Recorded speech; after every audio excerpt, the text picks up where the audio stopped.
జూబ్లీహిల్స్ ఉప ఎన్నికపై బీజేపీ కసరత్తు చేస్తోంది. రాష్ట్ర కార్యాలయంలో కీలక సమావేశం నిర్వహించిన బీజేపీ అభ్యర్థి ఎంపిక, ప్రచార వ్యూహాలపై చర్చించింది.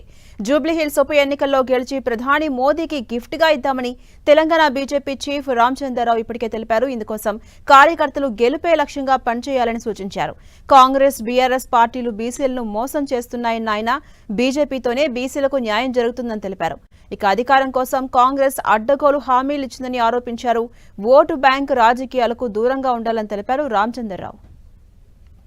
అప్డేట్స్ మా ప్రతినిధి అజయ్ అందిస్తారు. అజయ్, కొద్దిసేపటి క్రితమే బీజేపీ రాష్ట్ర కార్యాలయంలో జూబ్లీహిల్స్ ఉప ఎన్నికలపైన కీలకమైనట్టుగా ఏర్పాటు చేసినటువంటి సమావేశం ముగిసింది. ఈ సమావేశంలో బీజేపీకి సంబంధించినటువంటి కీలక నేతలు, గ్రేటర్ హైదరాబాద్కు సంబంధించినటువంటి ముఖ్య నేతలు, కార్పొరేటర్లు, జిల్లా అధ్యక్షులు, అదేవిధంగా జూబ్లీహిల్స్ ఉప ఎన్నికపై వేసిన కమిటీ నేతలంతా కూడా పాల్గొనడం జరిగింది. ఈ కార్యక్రమానికి ముఖ్య అతిథిగా కేంద్ర మంత్రి కిషన్ రెడ్డి, డాక్టర్ లక్ష్మణ్ లాంటి నేతలు కూడా హాజరై ఆ కార్యక్రమానికి హాజరైనటువంటి నేతలకు దిశానిర్దేశం చేసినటువంటి పరిస్థితి కనబడుతుంది. ముఖ్యంగా జూబ్లీహిల్స్ ఉప ఎన్నికను గెలిచేందుకు మనకు అన్ని రకాల అవకాశాలు ఉన్నాయి. ఈ ఉప ఎన్నికను గెలిచి మోదీకి గిఫ్ట్గా ఇద్దామని బీజేపీ రాష్ట్ర అధ్యక్షుడు రామచంద్రరావు పిలుపునిచ్చినటువంటి పరిస్థితి కనబడుతుంది. అదేవిధంగా కార్పొరేటర్లంతా కూడా క్షేత్రస్థాయిలో వచ్చి పనిచేయాలని, ఈ ముఖ్యంగా ఈ వచ్చే త్వరలోనే జిహెచ్ఎంసీ కూడా ఎలక్షన్స్ రాబోతున్నాయి. జూబ్లీహిల్స్ ఉప ఎన్నికల్లో బీజేపీ గెలిస్తే ఆ తర్వాత ఆ ఇంపాక్ట్ అనేది జిహెచ్ఎంసీ ఎన్నికలపైన కూడా ఉంటుంది. కావున ప్రతి ఒక్కరూ తమ పరిధి దాటాలని, తమ ఏదైతే నియోజకవర్గం ఉంటుందో, తమ ప్రాదేశిక నియోజకవర్గం ఉంటుందో అది దాటి వచ్చి పనిచేయాలని జిల్లా అధ్యక్షులు, నాయకులు అంతా కూడా తమ జిల్లా దాటొచ్చి నియోజకవర్గంలో పూర్తిస్థాయిలో పనిచేయాలంటూ కూడా వారికి దిశానిర్దేశం చేయడం జరిగింది. మీ సొంత ఎన్నిక ఇది, మీ సొంత ఎన్నికకు మీరు ఏ విధంగా అయితే పనిచేసుకుంటారో ఆ విధంగా పనిచేసినప్పుడు మాత్రమే జూబ్లీహిల్స్ ఉప ఎన్నికల్లో మనం గెలిచేందుకు అవకాశాలు ఉంటాయి. అందరూ కలిసికట్టుగా పనిచేసి జూబ్లీహిల్స్ ఉప ఎన్నికల్లో బీజేపీ అభ్యర్థిని గెలిపించాలంటూ కూడా వారు దిశానిర్దేశం చేసినటువంటి పరిస్థితి కనబడుతుంది. అభ్యర్థి ఎవరు అనేదాన్ని పక్కన పెడితే అభ్యర్థి ఎంపిక అనేది జాతీయ నాయకత్వం చూసుకుంటుంది, పార్టీ చూసుకుంటుంది. మీరు మాత్రం కమలంపు సింబల్ని పబ్లిక్లోకి తీసుకెళ్లాల్సిన అవసరం ఉంది. ఆ దిశగా మీరు వర్క్ చేయాలంటూ కూడా వారికి దిశానిర్దేశం చేసినటువంటి పరిస్థితి కనబడుతుంది.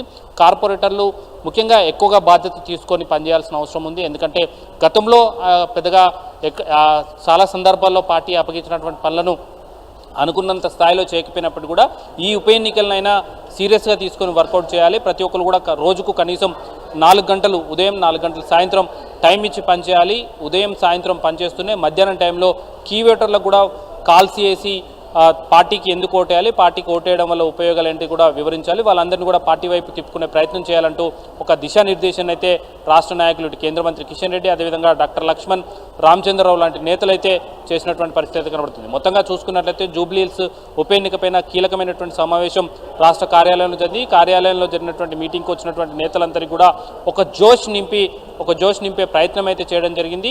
మరొక 2 రోజుల్లో అభ్యర్థిని ప్రకటించే అవకాశం ఉందని, అభ్యర్థి ఎవరనేది పక్క పెడితే ఈ 2 రోజులు అభ్యర్థిని ప్రకటించకపోయినా పార్టీ కీలకంగా వివరించాలి. పార్టీలో కీలకంగా వివరిస్తూ పార్టీని క్షేత్రస్థాయిలోకి తీసుకెళ్లడం, ముఖ్యంగా జీఎస్టీ లాంటి ఇటీవల తక్కువ చేసినటువంటి స్కీమ్స్ ఏవైతే ఉన్నాయో, జీఎస్టీని కేంద్ర ప్రభుత్వం ఏ విధంగా తక్కువ చేసింది, దానివల్ల చేకూరినటువంటి లబ్ధి, కేంద్ర ప్రభుత్వం తీసుకున్నటువంటి నిర్ణయాలు, దానివల్ల చేకూరినటువంటి లబ్ధిని ప్రజల్లోకి తీసుకెళ్లడం, అదేవిధంగా కాంగ్రెస్, ఎంఐఎం ఒకటే అన్న విషయాన్ని పబ్లిక్లోకి తీసుకెళ్లడం, ఇటీవల ఎంఐఎంకు సంబంధించినటువంటి నేతలను కాంగ్రెస్ అభ్యర్థి కలిసినటువంటి అంశాలను పబ్లిక్లోకి తీసుకెళ్లడం, ఇలాంటి అనేక అంశాలను పబ్లిక్లోకి తీసుకెళ్తూ పార్టీ గెలుపుకు కృషి చేయాలంటూ కూడా వారికి దిశానిర్దేశం చేసినటువంటి పరిస్థితి మనం చూడవచ్చు. Right, thank you Ajay.